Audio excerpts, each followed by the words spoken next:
Once again, we are on the move. We hopped in the car today and drove about 5 to 6 hours north to Swakopmund, Namibia, which is just north of Walvis Bay. And it's a really neat location because it happens to sit on the Atlantic coast as well as right along the dune line.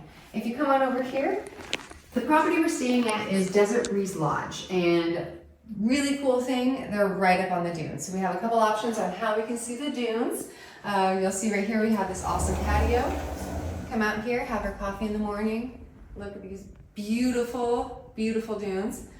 Or if we're feeling super lazy, come over here.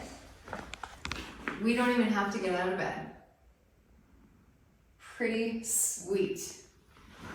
So you can see it's a really large room. Aside from the gorgeous view, the room itself is actually really cool with a lot of wood features in that. The bathroom has one kind of cool thing that we're not really used to, the shower. It's like I could disappear and you'll never see me again.